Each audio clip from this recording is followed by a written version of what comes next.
Bienvenidos, expresionantes.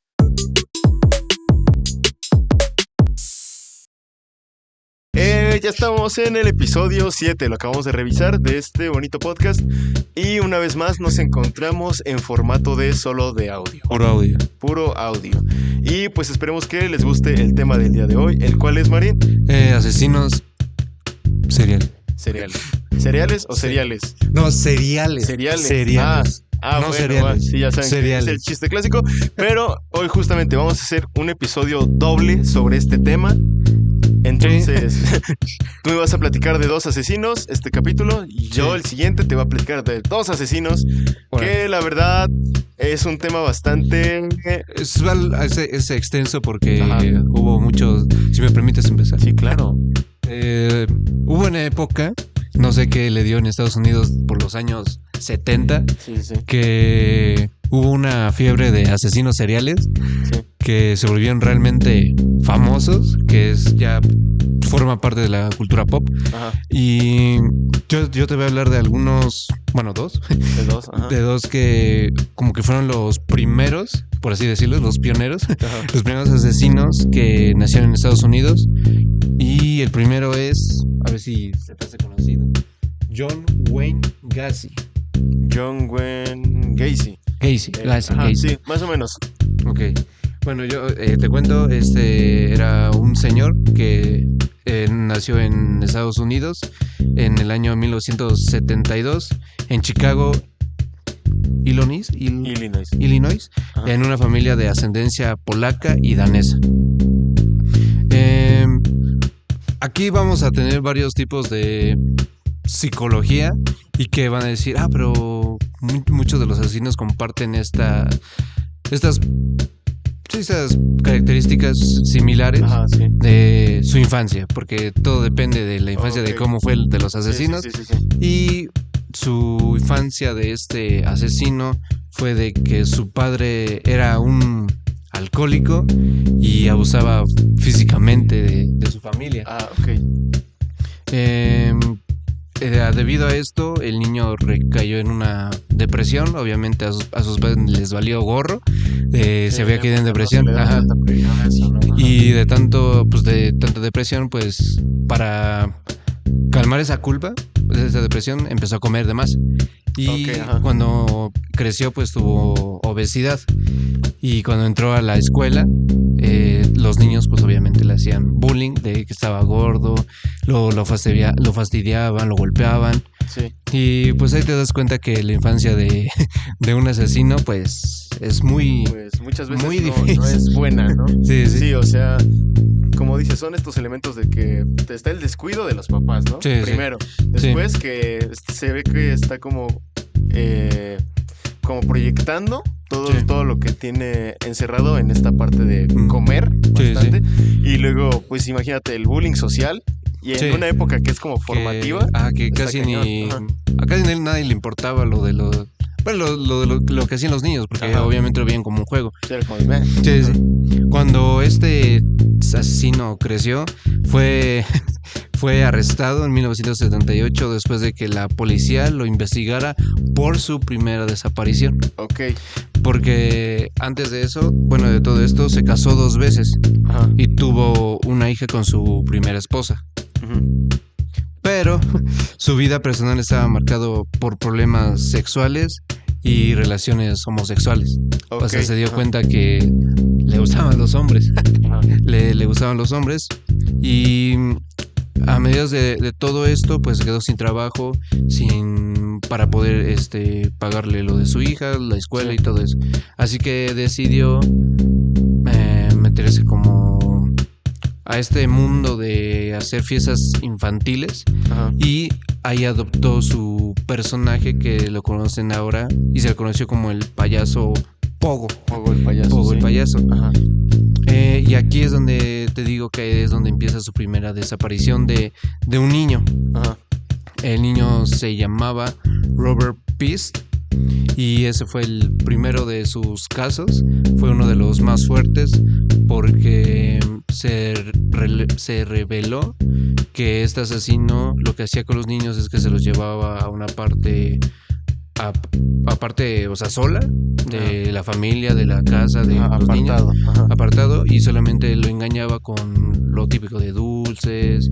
Pues ese es el payaso, ¿no? El payaso, era su gancho. Que le decía, no, pues bien, nos vamos a divertir. Pero en esas maneras de divertirse, agarró el niño, lo metió, se lo llevó a una furgoneta, ¿sí? Ajá. Y pues obviamente hizo cosas indebidas que no puedo decir, porque nos censura. Okay, sí, pero ya se imaginan, es un poco... Y después de eso el niño nunca apareció y se le acusó a este tipo del asesinato, pero como obviamente nada más lo veían como el payaso, no se lo tomaban nada en serio. Los policías fueron a registrar la casa, o sea, todo sí, esto... no lo encontraron. Y nunca lo encontraron. Y pues nunca sospecharon de payaso porque solamente era así como, pues el payaso, ¿qué va a ser el payaso? Está en la fiesta, ¿no? Ajá. Y de hecho, este personaje se basó mucho en It. El payaso. Se basó mucho en el payaso asesino. Después de eso hubo más desapariciones. Al total le contaron como 30 desapariciones a él, porque los policías ya se daban cuenta que cada fiesta que aparecía él o que hacía, los niños desaparecían. Así que un día, por esta sospecha que tuvieron, se pusieron como afuera de la fiesta, así en sus carros, y infragantis. y entonces empezaron a observar al payaso, qué es lo que hacía.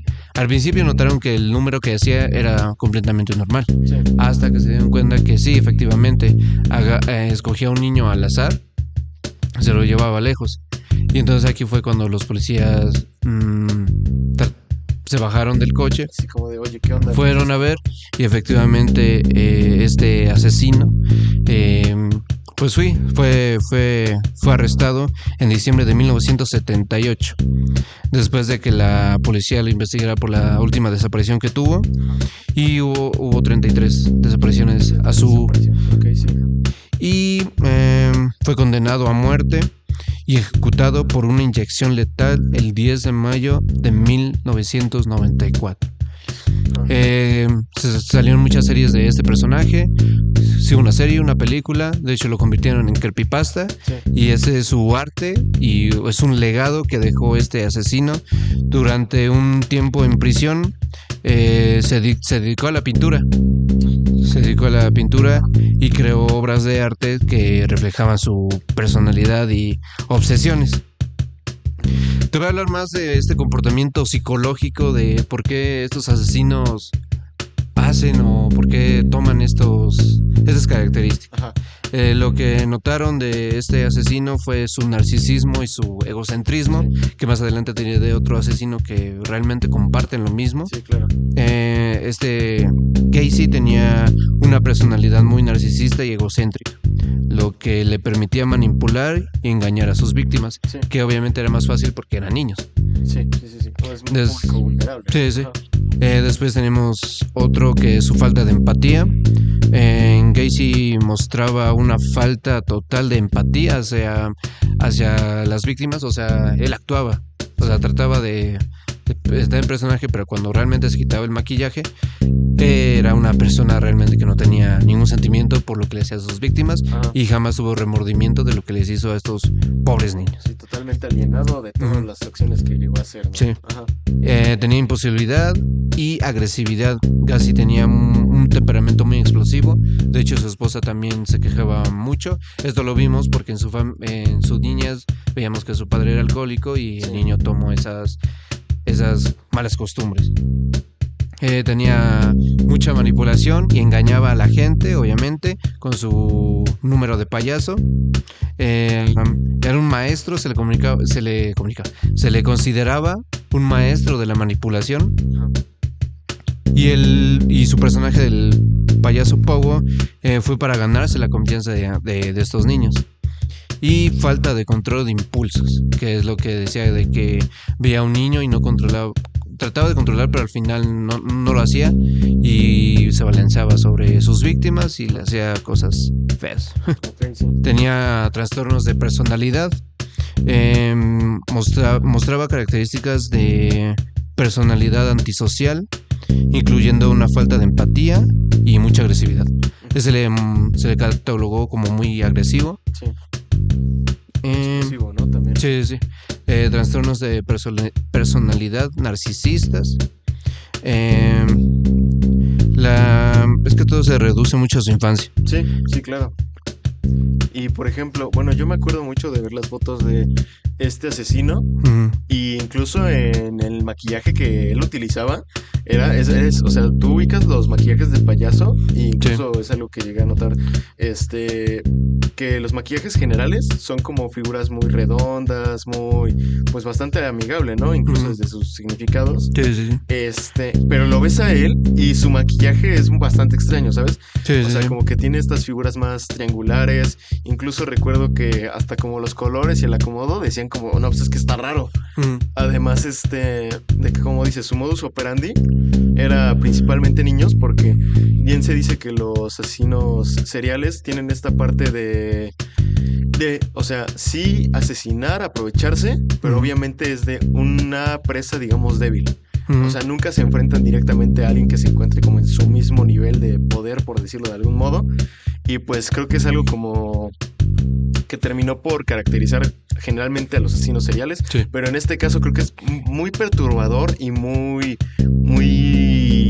llamativo hablar de John Wayne Gacy, porque justamente su público, al ser los niños, bueno, su público, sus víctimas, claro. Sus víctimas. Sus objetivos, al ser niños, se está metiendo con uno de los fundamentos de la sociedad, ¿sabes? Sí. Eso además de que, pues sí, en esos años, pues era como la época dorada de Estados Unidos, ¿no? Por eso, como que todo verde, todo bonito, todo así. Y de repente, como dice, al mismo tiempo fue justo lo de los asesinos seriales. Sí. Pero él representó como esta parte de el peligro ya no solo está en la calle, sino está en una fiesta que yo lo contraté a que viniera a mi casa. Sí. Y terminó pues en tragedia todo esto, ¿no? Sí. O sea, además siento que todo eso es como una parte bastante relevante en general, más allá de que su modus operandi, sino como que representó para la sociedad americana, ¿sabes? Sí. Pues para terminar con este asesino, su impacto, como te digo, como cualquier de los asesinos que te hablaré hoy, tuvo una cultura y que sigue siendo parte de la cultura de los Estados Unidos. Y él se le quedó como el payaso asesino. Sí, pongo el payaso, justo. Bueno. Que incluso, como dices, hay muchos creepypastas, o sea, se volvió pues esta parte, pues, asesino culturalmente reconocido. Incluso yo me acuerdo alguna vez, vi que, o sea, es como muy raro de pensarlo, pero sí hay personas que, por fanatismo incluso, pero que llevan playeras con su cara. O que hay llaveros con su cara, cosas con su cara, o sea, hay souvenirs con su rostro, y de repente es un poco raro, ¿no? O sea, pensar que una persona, o sea, porque no estamos hablando de un actor, estamos hablando de una persona. De una persona famosa, pero ¿por qué motivos? ¿Sabes? Sí. Entonces, de repente es un poco extraño pensar en justamente en este asesino en específico, porque, bueno, general en casi cualquiera actualmente tienen como un nicho en el que los idolatran de algún modo, pero no puedes separar ese pensamiento de que estás idolatrando a un asesino, ¿sabes? Sí, claro. O sea, sí, de repente es muy extraño. Sí. Y además, este asesino me parece como de los más interesantes en algunos aspectos, como te decía, su modus operandi, pero también la dualidad que vivía, ¿no? Porque tengo entendido que hasta eso sí fue un padre, digamos, responsable, presente. O sea, fue mejor padre que su padre, pero era un asesino. Sí, era un asesino. O sea, también es muy raro esa parte. Porque, o sea, a pesar de convivir y tener hijos, pues obviamente sus víctimas eran niños. Y tener esposas. Tenía esposos. O sea, sí es como de repente muy extraño. Y o sea, no recuerdo cuál era su justificación realmente. Pero pues la mayoría era como, no, es que lo necesitaba, ¿no? O sea, era para sentirme más vivo, era una necesidad, cosas por el estilo, pero pues ya estás hablando de un instinto de caza, ¿no? Sí, creo que es no sé qué cosa se llama, pero es algo que tienen los psicópatas, que, o sea, ni siquiera uno se da cuenta de que realmente con el que estás hablando es un psicópata, porque los psicópatas son así, o sea, tratan de de imitarse con la sociedad. De estar contigo, o sea, como cualquier persona normal. Sí. Pero tratan de controlar esos impulsos que en sus cabezas les pueden decir varias cosas que hagan. Pero, o sea, todos estos asesinos, pues tienen psicopatía, son psicópatas. Pero es que es muy raro, ¿no? Porque, o sea, incluso tú piensa a quien está escuchando, por ejemplo.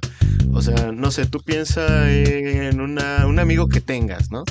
Y de repente, no sé, le dices un comentario ofensivo y en su mente no pasa nada. O sea, no lo capta como una ofensa hasta que entiende que es una ofensa, ¿sabes? Sí. Entonces, podemos hablar de que la mayoría de sus respuestas sociales son comportamientos adquiridos, aprendizajes, más allá de que sea un nacimiento de un impulso. Por eso también su impulso de asesinar es como algo muy fuerte. Sí. Porque es un de verdadero impulso, no como todos los demás sentimientos que no tienen y que fingen. Sí. Ajá. Bueno, a ver, pasaremos con el siguiente. ¿Quién es el siguiente? El siguiente es, no sé si también lo conozcas, pero es uno de los segundos asesinos que se volvió un poco más famoso. Ok, sí. Que es Richard Ramírez. Ok, sí. Conocido como el acosador nocturno, claro. El Nightcrawler. Sí, claro. Richard nació el 29 de febrero de 1948 en El Paso, Texas. Sí. Como te digo, o sea, todo depende mucho de la infancia. Su infancia fue marcada por la pobreza y por la violencia. Sí. Su padre era alcohólico y también abusaba de su mamá. Ajá. Pero durante en su niñez, toda su familia se dedicaba a la santería. Se dedicaba mucho a la santería y Richard Ramírez, por ver todo esto, pues imitó, ¿no? Y se metió al mundo de la santería. Sí. Y lo de la brujería igual se metió. Ramírez se interesó mucho por esto y fue a muy temprana edad, fue como a los 5 o 6 años de que se metió a esos tipos de... o sea, fue luego de toda la vida, sí. Sí, de cultos. Su primer asesinato fue en Los Ángeles en 1984, que fue de que en la noche, como no tenía dinero, pues vio a un señor que justo estaba sacando dinero y al momento de que lo vio, él lo empezó a perseguir y el señor nunca se dio cuenta y fue donde Ramírez lo ahorcó. Lo acribilló. Lo ahorcó y lo dejó tirado en el piso y obviamente se llevó el dinero. Ajá. Y también es raro, ¿no? Porque también siento que fue de los, digamos, modernos asesinos seriales que también fue muy aclamado, ¿no? Sí, fue muy aclamado. De hecho, cuando se dio cuenta de que, o sea, pues te digo que es muy, muy, muy interesante y raro a la vez cómo estos psicópatas tratan de buscar algo más fácil. Y se dio cuenta que lo más fácil era los niños. Y las mujeres, que estas últimas fueron donde sus últimos asesinatos fueron los más graves. Sí. Se dio cuenta de esto y entonces empezó a cazar por así decirlo, a mujeres. Sí. Pero ya con el dinero que había robado y todo esto que hacía, se compró un carro. Así que era más fácil para él acosar a las mujeres. En el carro. Ajá, sí. El acechador. Ajá. Sí. Y cuando veía a una mujer, obviamente caminando sola, que en esos tiempos se supone que, estoy hablando de los 70, 75, se supone que no había muchos crímenes de violencia, mucho nivel de violencia, así que en esos tiempos las mujeres eran libres de estar caminando por y más en la noche, no como en día que estamos no esperabas esa inseguridad. Sí. Que ahora ya es normal, pero en ese momento era como, no pasa nada. Sí. Ahora te voy a dar sus datos psicológicos. A ver. También era muy antisocial. Su trastorno era antisocial, incluyendo falta de empatía. O sea, te digo que esos psicópatas tienen mucho en común en sus trastornos. Sus motivaciones fue el deseo y el poder de controlar sobre sus víctimas. Sí. O sea, él necesitaba ese deseo y ese control de sentirse superior a sus víctimas, por ejemplo, a mujeres y a niños. Y aparte de que lo ayudaba mucho a lo de la brujería y satanismo, ocupaba mucho más a los niños para crear estos rituales, estos pentagramas, para obtener este poder y obviamente para pedir dinero, que a veces para mucha gente lo ocupa para eso, ¿no? Para el poder, dinero. Sí, que incluso recuerdo, o sea, también estaba esta parte de, se muestra cómo él, o sea, ya cuando se volvió mediático, que están hasta los videos de su juicio y todas las cosas, él en algún momento aplicó un Charles Manson y se dibujó un pentagrama en la frente, recuerdo, creo que era un pentagrama, una esvástica, era un pentagrama, ¿no? Y recuerdo que decían mucho esta crítica de que, o sea, ok, está bien, él cree en todo eso, ¿no? Sí. Pero también él decían, como aplicado, tipo, te digo, aplicado un Charles Manson. O sea, realmente no es que fuera de que, no, soy místico y tengo muchos poderes, lo que tú quieras. No, sino que lo hacía más para que meterle miedo a las personas. Sí. O sea, que mediáticamente dijeran, no, este vato está loco porque sí, se hizo esto, ¿no? Sí. O creo que sí se lo hizo en la mano. No recuerdo bien. Recuerdo que hay una foto muy famosa. La verdad, lo olvidé un poco. Ya tiene tiempo que chequé eso. Pero sí, pues estaba esta parte de qué tan sí, qué tan no él realmente creía, ¿sabes? Sí.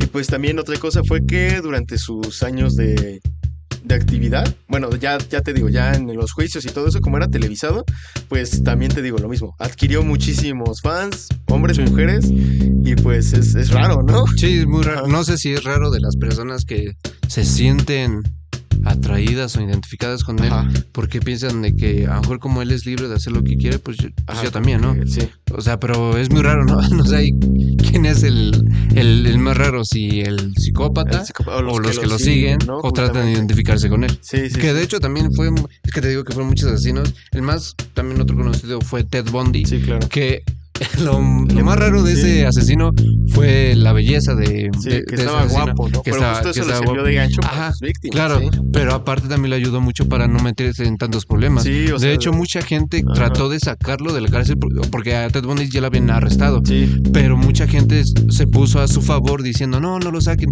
Pero lo hacía porque era guapo. Está guapo. Decían, mira ese guapote, ¿no? O sea, pero es que igual es chistoso. Me acuerdo que sí tenía club de fans, le mandaba cartas. Incluso a una fan que creo que igual se hizo su abogada antes de que él mismo decidiera llevar su caso, que no sé por qué hacen eso, la neta.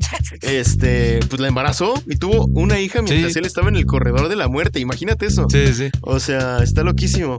Y ya y en casos más recientes, o sea, me acordé un poco más de un chico que hizo una masacre en Estados Unidos hace como 4 años, 5, uno de cabello morado, no recuerdo su nombre, la verdad, pero fue raro, porque fue un ejemplo de cómo en la modernidad sigue existiendo eso. O sea, había gente que le hacía edits en TikTok al asesino porque estaba guapo, según esto.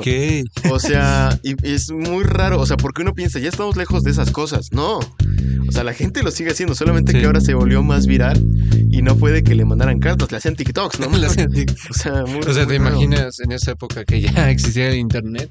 O sea, yo creo que en TikTok o cualquier red social lo hubiera hecho más famoso y creo que igual hubiera funcionado mucho de que los sacaran de la cárcel, porque es lo que... ¿Por la presión? Por la presión. Sí.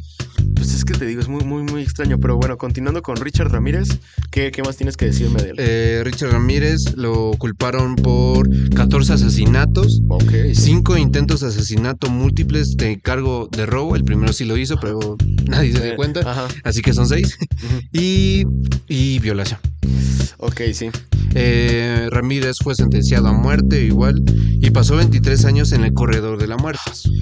Antes de morir de complicaciones relacionadas con el cáncer en el 2003. O sea, ya ni lo mataron. Murió ahí nada más.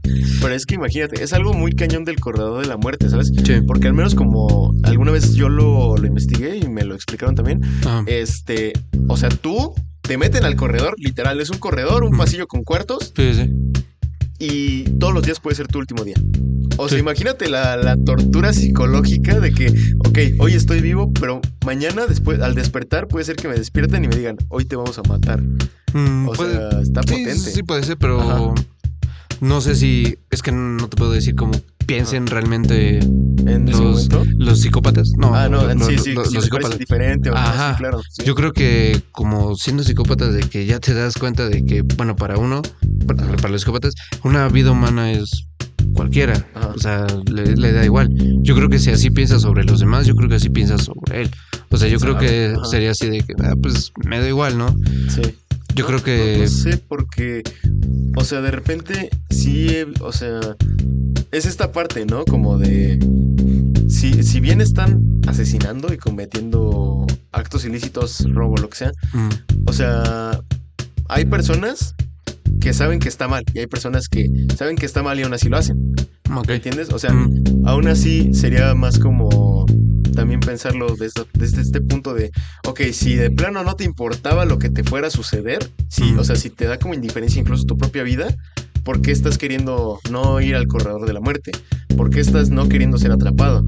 O sea, y si había unos que de plano les valía y mataban en plena vía pública. Por ejemplo, Richard Ramírez, creo que su modus operandi, o al menos lo hizo un par de veces, de que, o sea, estacionaba, como dices, su coche, y le disparó a una chica, me acuerdo.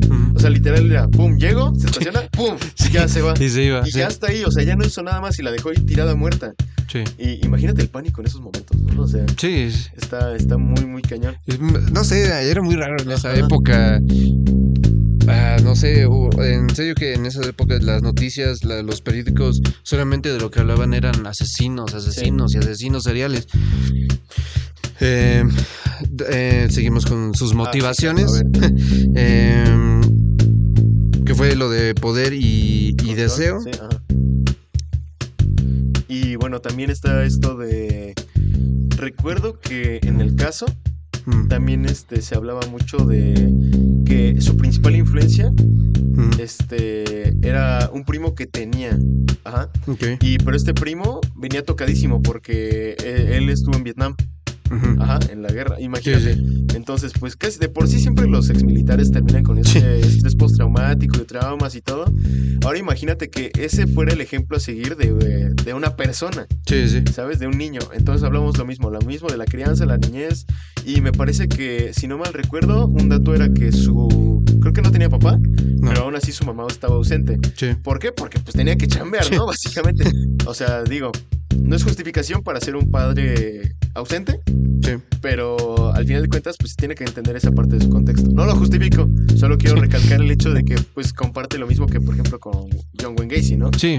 Ajá. Y te digo que con otros asesinos que realmente tú los investigas y dices, su infancia estuvo muy fea, pero hay otros asesinos que realmente su infancia hasta fue privilegiada. Fue muy buena, pero después cambió su comportamiento. Realmente, a mí sí realmente me gustaría saber qué fue lo que pasó por su mente, ¿no?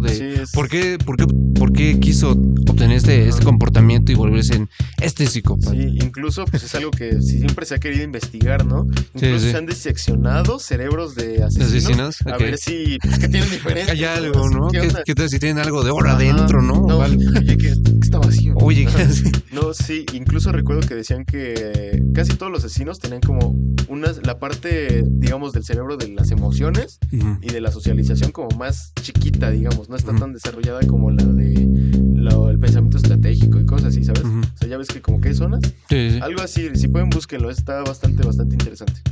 De los últimos crímenes que hizo fue a la familia Sazara, que mató a su hija y ahí fue donde lo encontraron, infraganti otra vez, y se lo llevaron a la cárcel. Y ahí fue donde le dieron su condena de muerte. Sí. El impacto también cultural fue El acosador nocturno, que hoy también es parte de la cultura pop. Se ha hecho muchas películas y personajes similares. No han tratado de decir el nombre completo o agarrar su nombre completo, así que nada más le han cambiado.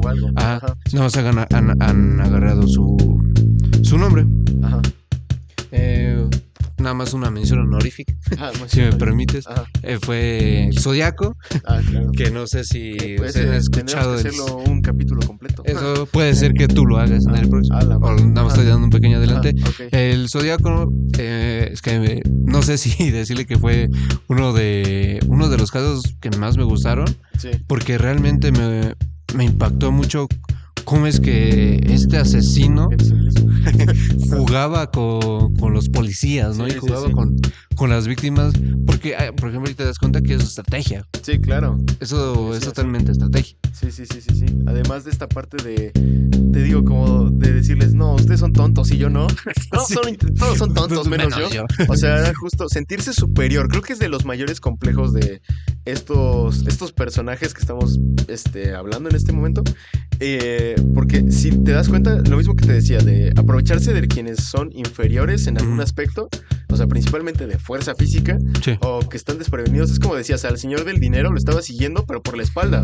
O sea, ni siquiera fue un careo, ¿sabes? Sí. O sea, y la mayoría de casos son así, los atrapan y con tretas, con engaños, con lo que tú quieras, pero el punto es ponerlos en una situación de desventaja, y eso siempre pasa. Incluso creo que los asesinos seriales se convierten o sea, al menos en Estados Unidos, durante una buena época, se convierten en este miedo de como el robachicos, ¿no? Sí, el robachicos. O sea, Sí, que sí. fue muy sonado aquí en México. O sea, realmente fueron el robachicos de allá, y es algo bastante grave, porque ni siquiera, o sea, se mimetizan tanto estos personajes, tardan tanto tiempo en descubrirlos, en atraparlos, en sentenciarlos. Por ejemplo, el Zodíaco no se sabe quién es realmente. Y nunca lo atraparon. Nunca lo atraparon. Seguramente ya está muerto y se fue, pues así, sin consecuencias. Como otro gran conocido, Ajá. Jack Estripador. Jack el Destripador, nunca se supo qué rayos con Jack el Destripador. O sea, son incógnitas increíbles, y eso demuestra, por un lado, que los asesinos pues sí tienen un grado, pues yo diría que mental, o al menos estratégico, importante para su planificación. Sí. Por eso son en serie, justamente se pueden analizar patrones, etcétera. Y también pues la decadencia del sistema de justicia y de la policía, ¿no? Bueno, estamos hablando de otros tiempos. Ajá, sí, claro. O sea, a pesar de que si lo querías ver como más seguro, pero realmente no lo era. No. Y tal vez deberíamos hablar en algún punto de asesinos seriales en México o en cualquier parte de Latinoamérica, porque de esos hay en todo el mundo. Sí. Y se cree, había un dato estadístico de que por tantas personas hay tantas personas con psicopatía, y de tantas personas con psicopatía hay tantos asesinos seriales en potencia, ¿no? Y será una cosa, algo así como de 1 en 1.000.000, ponle tú. Sí. Pero ahora, junta 1.000.000 de personas y alguno de ellos puede matar a alguien. Puede ser un asesino es algo muy... Y tú nunca te des cuenta. Pero bueno, Charlie, exacto. nos despedimos de nuevo capítulo. Espero que les haya gustado y que nos hayan escuchado. Que nos hayan escuchado, que les haya gustado, y finalmente que nos escuchen la próxima emisión, porque se vienen asesinos mucho más potentes. Y si les gusta esta temática, apoyen y comenten respecto a lo que piensan. Y si conocen asesinos seriales más underground, ¿no? Más chavalones, más modernos. Así no tan conocidotes, pues podemos investigarlos, ¿por qué no? Y en nuestras redes sociales, por aquí en supuesto, nuestras redes sociales, que son claro. los expresionantes. Y los comentarios, siempre estamos checando la sección de comentarios, así que más bien nos escuchan. Nos escuchan y nosotros los leemos en el próximo episodio. Y adiós al dron, aunque adiós no al nos dron vean. invisible. Adiós al dron, invisible. adiós al dron. Sale.